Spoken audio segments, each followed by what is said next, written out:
Let's get real for a second.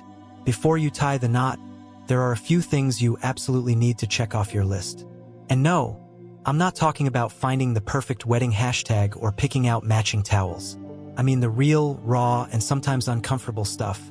The kind of things no one tells you, but that truly prepare you for a lifetime with someone else.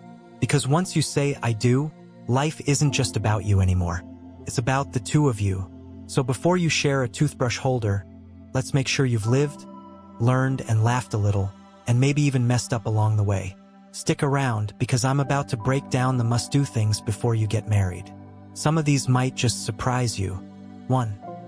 Marriage is a choice, not a goal. Here's a big one to kick things off. Marriage is a choice, not a goal. And I know this might sound a little controversial. Society loves to tell us that marriage is the ultimate milestone, as if life is some sort of timeline where happily ever after is the grand finale. But here's the thing. Marriage isn't a prize you win or a box to tick off your life list. It's a decision, a massive one. And when you see it as a choice instead of a finish line, you're more likely to make a choice you won't regret. When I was younger, I definitely thought marriage was the endgame. There was this unspoken rule that if you weren't married by 30, you were somehow behind in life. I'd go to weddings and feel like everyone else had cracked the code to happiness while I was still searching. The pressure was intense. I even had a friend who got engaged just because it felt like the next logical step. Marriage was on her checklist, right between buying a house and having 2 kids by 35. But deep down, she knew it wasn't the right match. The relationship eventually ended, and it was painful. She later told me she wished she'd seen marriage as a choice, not something she had to do to feel complete. The truth is, marriage isn't a status upgrade or proof that you've won at love. It's a commitment to build a life with someone. And that's not a decision you make just once. It's a decision you make every single day. So, if you're only getting married because you feel like you're supposed to, you might be setting yourself up for regret. But when you choose marriage because it's what you truly want, not because of societal pressure or timelines, it becomes meaningful. That's when it's a choice you'll never regret. Here's the real talk, you're already whole. Marriage doesn't complete you. It's something you choose to add to your life. If it's right for you, choose it wholeheartedly. If it's not, don't rush into it. Remember, it's not a goal to achieve. It's a choice to make. And it's one that's absolutely worth waiting for. 2. Build a support system beyond your partner. Next up, let's talk about something that might feel a little controversial. Having a support system outside of your partner. We've all grown up with the idea that the right person will be your everything, your best friend, your therapist, your fitness buddy, your partner in crime. And while it sounds romantic, it's also an enormous amount of pressure to put on one person. The truth? No single person can meet every emotional, social, and mental need you have. And that's okay. Trust me, you'll want and need a strong support system outside of your marriage. Friends, family, mentors, these are the people who were there before your partner, and they'll be there to ground you when things get tough. I learned this the hard way.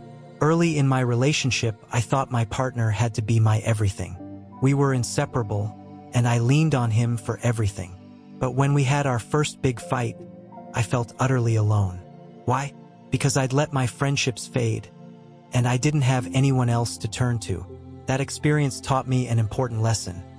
Just because you're in a relationship doesn't mean you stop being your own person. Your friends and family bring out different sides of you and remind you who you are outside of your relationship. And sometimes you need someone who can give you an honest perspective that your partner just can't. Having a strong support system isn't a betrayal of your relationship. It's actually the key to making it stronger. Think of it like a table. If it only has one leg, it's bound to collapse. But with multiple legs holding it up, it's steady and secure. So nurture those friendships, make time for family, and keep those connections strong. Your partner doesn't want to be your everything, and they shouldn't have to be. The healthiest relationships happen when you both have full, balanced lives, together and apart. 3. Date the wrong people. Now, this next one might sound counterintuitive, but trust me, it's important. Date the wrong people. Yes, I said it. Go out there, meet people who are completely wrong for you, and maybe even date someone your friends secretly call Red Flag Riley It might sound like a waste of time, but it's not. Dating the wrong people teaches you invaluable lessons about what you need and what you can't tolerate in a partner.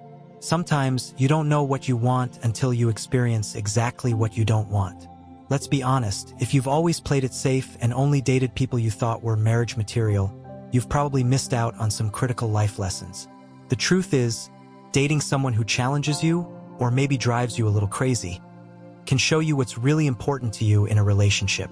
I had a friend who once dated someone who checked all the boxes on paper. He had a great job, was polite to her family, and looked perfect in holiday photos. But she felt completely disconnected. She realized that while he met all the shoulds, he lacked the things she really needed, like humor and emotional depth. That relationship taught her more about herself than any right relationship ever could. The wrong relationships also help you develop boundaries, learn to communicate better, and recognize your own patterns. Maybe you'll notice that you're drawn to people who don't treat you well, or maybe you'll see that you've been settling for less than you deserve. Either way, every wrong person helps you get closer to figuring out what kind of partner is right for you. And here's the kicker. Dating the wrong people also helps you appreciate the right person when they finally come along. After all, how will you know they're the one if you've never experienced what not the one feels like? So don't be afraid to get it wrong. Swipe right on that questionable profile. Go on that awkward date. And let yourself learn from every misstep. Because when you do meet the person who fits into your life like a missing puzzle piece, you'll know it wasn't luck. It was all those wrong turns that led you there. Live a little before you settle down. Before you commit to forever with someone, make sure you've had the chance to live a little. And I don't mean just traveling the world or ticking off items on your bucket list. I mean experiencing life in all its messy, unpredictable glory. Have you ever taken a risk just to see what happens? Have you stayed up all night talking with friends about your wildest dreams? Or maybe made a spontaneous decision that didn't make sense to anyone but you? These are the moments that shape you into the person you'll bring into a marriage. Marriage is about sharing your life, but you need to have a life to share in the first place. The more you know about yourself, what you love, what you value, what you can't stand, the better partner you'll be. You'll walk into your marriage as a whole person, not someone looking for their partner to fill the gaps. I remember a time when a close friend decided to move to a new city just because it felt like an adventure. She didn't have a plan or a job waiting for her. She just went. And in those years of figuring things out, she discovered so much about herself. By the time she met her now husband, she knew exactly what she wanted in a relationship because she had spent time figuring out what she wanted in life. Living a little doesn't mean you have to do something dramatic like quit your job or backpack across Europe, unless that's your thing. It just means saying yes to experiences that help you grow, even if they scare you a little. Because when you've truly lived, you'll enter marriage with a sense of confidence and clarity that makes the journey so much better. 5. Learn to be alone. This might sound odd, but one of the most important things you can do before marriage is learn to be comfortable on your own. That means enjoying your own company, making decisions without someone else's input, and understanding that your happiness doesn't depend on anyone else. When you know how to be alone, you don't go into a relationship looking for someone to complete you. Instead, you're bringing your own wholeness to the table, and that's what makes a partnership strong. I once had a friend who hated being alone. She went from one relationship to the next, always looking for someone to fill the silence. But over time, she realized she wasn't really getting to know herself because she was always focused on someone else. So, she took a break from dating, spent time figuring out her passions, and learned to enjoy her own company.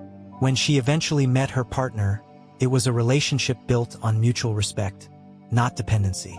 Marriage is a beautiful partnership, but it's also a commitment to share your life with someone, not to lose yourself in theirs.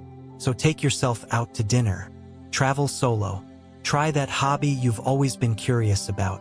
When you can enjoy your own company, you'll bring so much more to your relationship. 6. Understand that love isn't always enough. This one might sting a little, but it's something everyone needs to hear. Love on its own isn't always enough to make a marriage work. Love is the foundation, yes, but a lasting relationship needs more than just feelings. It needs effort, communication, respect, and shared goals. Think about it like building a house. Love is the strong, steady foundation, but without walls, a roof, and everything else, it's not livable. Relationships are the same. No matter how deeply you love someone, you'll still face challenges, arguments, compromises, and the unexpected twists life throws your way. I remember a couple I admired growing up. They were high school sweethearts and seemed so in love. But years later, they split up, and it shocked everyone. When I talked to one of them, they explained that even though the love was still there, they had grown in different directions. They wanted different things out of life, and neither was willing to compromise. The lesson here? Love is vital, but so is compatibility, shared values, and a willingness to grow together. It's not enough to just love someone. You need to like who they are as a person, respect their choices, and be willing to put in the work, even when it's hard. Marriage is less about feeling in love every day and more about showing up for each other, especially on the days when love feels like a choice rather than a feeling. And when you combine love with commitment, communication, and respect, that's when you build something truly unbreakable. 7. Learn to forgive and be forgiven. Let's face it, no matter how perfect you think your relationship is, there will come a time when you or your partner messes up. It might be a small mistake, like forgetting an anniversary, or something bigger that shakes your trust. Either way, forgiveness will be essential. Forgiveness isn't about pretending something didn't happen or sweeping problems under the rug. It's about acknowledging the hurt, addressing it, and making a conscious choice to move forward. And just as importantly, it's about learning to accept forgiveness when you're the one who made a mistake. I once met a couple who had been married for over 30 years. When I asked them their secret, the husband said, "We forgive each other a lot." He told me that over the years, they'd had arguments, misunderstandings, and moments when they didn't see eye to eye. But their willingness to forgive kept them together. Holding on to resentment can be toxic, not just for your relationship, but for your own peace of mind. And forgiveness doesn't mean you let people walk all over you. It means choosing to value the relationship more than the mistake, as long as both people are willing to grow and learn from it. Marriage is a long road, and there will be bumps along the way. The couples who thrive are the ones who know how to forgive, and who are humble enough to ask for forgiveness when it's their turn. The choice is yours. Marriage isn't about finding someone to complete you or rushing to meet a societal deadline. It's about choosing the right partner and building a life together, day by day. It's about love, yes, but it's also about effort, respect, and a deep understanding of yourself and your partner. Before you take that step, give yourself the time and space to grow, to learn from your mistakes, and to figure out what truly matters to you. Surround yourself with people who lift you up. Take time to live your own adventures. And remember that your worth isn't defined by whether or not you're married. You're already whole. And when you're ready, truly ready, you'll see that marriage isn't about the perfect Instagram post or checking off a box on a timeline. It's about making a choice every single day to love, support, and grow with your partner. So whether you're dreaming of your wedding day or wondering if marriage is right for you, take a deep breath and trust the journey. When it's the right time and the right person, you'll know. And that's when marriage becomes not just a step forward, but a leap into something truly meaningful. Thanks for watching. If this resonated with you, don't forget to like, share, and subscribe for more real talk like this. And remember, the best choices in life come when you're living authentically, not on anyone else's timeline.